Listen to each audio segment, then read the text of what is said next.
పురుషులందు పుణ్య పురుషులు వేరయ్య విశ్వదాభిరామ వినరవేమ అంటారు. నిజంగా జగన్మోహన్ రెడ్డి గారికి హ్యాట్స్ ఆఫ్ అంటా నేనైతే.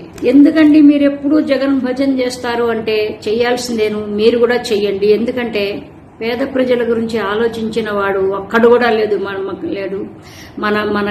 నా బుద్ధికి తెలిసి నేను బుద్ధి ఎరిగిన తర్వాత అట్లాంటి చీఫ్ మినిస్టర్ జగన్ లాంటి చీఫ్ మినిస్టర్ నేను ఎప్పుడు చూడలేదు. 40-45 సంవత్సరాలుగా నేను పాలిటిక్స్ లో నేను అబ్జర్వ్ చేస్తున్నానండి. అయితే నిజంగా మహానుభావుడు అంటాను, పేదల పెన్నిధి అంటాను. నిజంగాను అసలు ఎంత గొప్ప మనసు. అసలు నేను ఈ దశాబ్దంలో కాదు, కొన్ని శతాబ్దాల వరకు కూడాను ఇలాంటి మనిషి పుట్టాడంట. ఎందుకు చెప్తున్నాను ఎంత ఉపోద్ఘాతం అంటే, విజయవాడ అక్కడంతా కూడా ముంపుకి గురి అయ్యే ప్రాంతాలన్నమాట. ఆ కృష్ణ ఇంకా అటువైపు అంతాను ప్రతి వర్షాకాలం కూడా ఏంటంటే ఆ కర్ణాటక ఎగువ భాగం నుంచి దిగువ భాగానికి నీళ్లు వదిలేసేస్తూ ఉంటారనమాట. ఇప్పుడు 95,000 క్యూసెక్కులు నీళ్లు వదిలేసేసేసారు ఇప్పుడు కూడా. అవి ఏ నిమిషానైనా లోపలికి వెళ్ళిపోతాయి. మొత్తం కొంతమంది నీళ్లు వెళ్లిపోయినాయి, దిగిపోయినాయి, అంతా మునిగిపోయింది అంటున్నారు. ఇంకోటేమో మునిగిపోవటానికి ఆస్కారం లేదు. దాని గురించే మాట్లాడుతున్నాను అనమాట. అయితే అక్కడ 80,000 కుటుంబాలు ఉన్నాయండి అక్కడ. అయితే 80,000 కుటుంబాలు పేద బడుగు బలహీన వర్గాలన్నమాట. అసలు పాపం ఎస్టీలు, ఎస్సీలు, బీసీలు అట్లాంటి వాళ్ళందరూ అక్కడే ఉంటారు.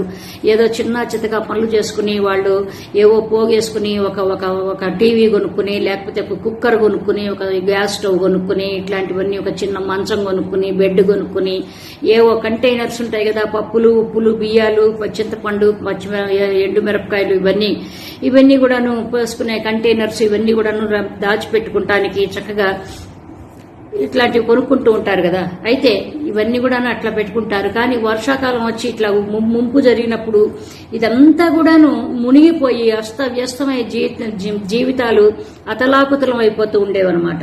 ఇది ముఖ్యంగా ఎక్కడి నుంచి ఎక్కడి దాకా మొదలుపెట్టారు ఈ రక్షణ కూడా ఎక్కడి నుంచి మొదలు పెట్టారంటే రాణిగారి తోట నుంచి కృష్ణలంక దాకా అన్నమాట.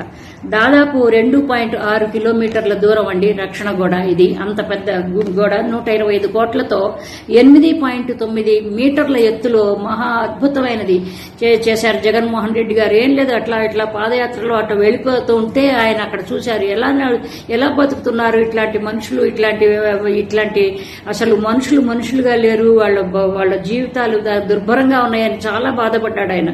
బాధపడి నేను రక్షణ గోడ కట్టిస్తాను, నేను గనక నిజంగా పవర్లోకి వస్తే, ప్రభుత్వం నా చేతిలో ఉంటే గనక తప్పకుండా కట్టిస్తా అన్నాడు. ఆయన వచ్చి రాకముందే ఈ 2020 అనుకుంటా, మార్చి 2020 ఒక మార్చి నెలలో మొదలు పెట్టాడు ఆయన. జూన్ కల్లా కంప్లీట్ చేసేసాడండి. 125 కోట్ల. ఎంత పెద్ద మనసు ఉండాలండి.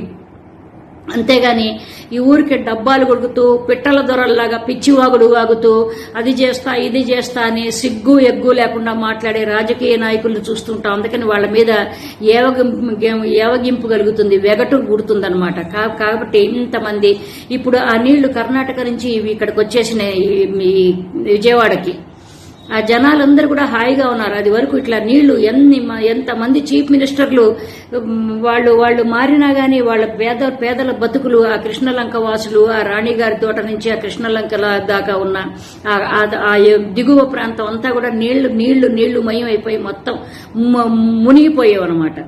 ఏ ఒక్క ముఖ్యమంత్రికి పట్టల. ఎంతసేపటికి నాకు మంది మార్బులు బాగున్నారా, నాకు ఏ కార్లు ఉన్నాయి, ఏ బ్రాండ్ కారు బాగుంటుంది, ఏ కార్లు బాగుంటాయి, నాకు కాన్వాయ్ ఏ విధంగా కావాలి, ఇట్లాంటి షోకులు, దర్పాలు, పోజులు ఇట్లాంటివి తప్ప ఏవి కూడాను ఎవడు కూడా చేసిన పాపాన్ని పోలేదన్నమాట. జగన్మోహన్ రెడ్డి గారు వచ్చి గబగబా చేసేసాడు ఆయన. నిజంగాను ఇట్లాంటి మహానుభావులు, ఇలాంటి వాళ్ళు ఇప్పుడు పేదలు అందరూ కూడాను ఆయన పేరు తలుచుకొని వాళ్ళు లేరన్నమాట. అది వరకు ఒకవేళ ముంపుకొస్తే అక్కడెక్కడో ఒక కమ్యూనిటీ హాల్ లాగా పంపించేవాళ్ళు, ఇందిరాగాంధీ స్టేడియంలోకి పంపించేవాళ్ళు. అక్కడ ఉడకని అన్నము, నీళ్లుగా ఉన్న పప్పు, లేకపోతే రాత్రిపూట ఏంటిది జూన్ ప్రారంభించింది ఉడకని అన్నం, ఇడ్లీ, మధ్యాహ్నం నీళ్ల చారు, రాత్రికి నీళ్ల మజ్జిగ, ఇట్లాంటివన్నీ వాళ్ళ మొహాన్ని పోసేవాళ్ళు అనమాట. అంటే ఏంటంటే ఓట్లు వెయ్యాలి వాళ్ళు, కానీ మనమేమో ఆ ఓట్లతో మనం అందలాలు ఎక్కి కూర్చుని పల్లకీలు ఎక్కి పల్లకీలు ఎక్కాలి, వాళ్ళేమో మొయ్యాలన్నమాట. అది ఒక పెత్తందారీతనంలో మనం ఒక ఫ్రేమ్ లో ఉండిపోయాం అనమాట. కాబట్టి ఏంటంటే రాజకీయ నాయకులు కూడా బుద్ధి జ్ఞానాలు కలిగి వాళ్ళు ఆలోచించారనమాట. అరే మనం మనలాంటి తోటి మనిషే కదా అవతల ఉన్న మనిషి, వాళ్ళు ఇలా కష్టపడిపోతున్నారే వీళ్ళకి నేను why can't I do something for them అనే ఒక జాలి, ప్రేమ, దయ ఇట్లాంటివి ఏవి ఉండవు అనమాట. మానవత్వానికి సంబంధించిన లక్షణాలు ఏ ఉండవు అనమాట. కానీ ఏంటంటే ఇప్పుడు ఈ కృష్ణలంక వాసులు మాత్రం చాలా హాయిగా ఉన్నారండి.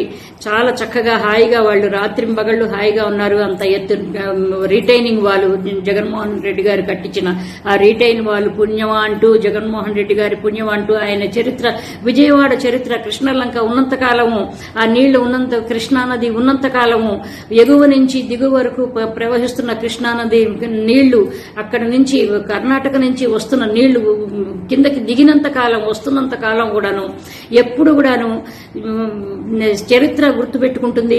జగన్మోహన్ రెడ్డి గారిని మాత్రం ఎప్పుడు మర్చిపోదు. ఆయన చేసిన గొప్ప రిఫార్మ్స్ కాదు అసలు, రిఫార్మ్స్ కంటే ఇంకా ఏమన్నా మంచి పేర్లు ఏమన్నా ఉంటే చెప్పుకోవాలన్నమాట. సో అందుకని ఎప్పుడు కూడాను ఇలాంటి మహానుభావులు 100కి 1,00,00,000 పుడతారు పుణ్యమూర్తులు అని, అసలు పుణ్యమూర్తులు కాదు, అసలు మామూలు మాటలైతే జగన్మోహన్ రెడ్డి గారికి మనం చెప్పలేమనమండి. ఆ విధంగాను దేవుణ్ణి కూడా పొగడగలుగుతాము. దేవుడి కంటే కూడాను ఎక్కువ పనులు చేశాడు ఆయన. దేవుడు కనిపించడు, ఈయన కనిపించే దేవుడు అంటారు ప్రజలు. కాబట్టి ఏంటంటే ఇట్లాంటి కృష్ణానది విజయవాడ ప్రజలకి ఎంతో అసలు ఆయన వరాలు కురిపించాడు.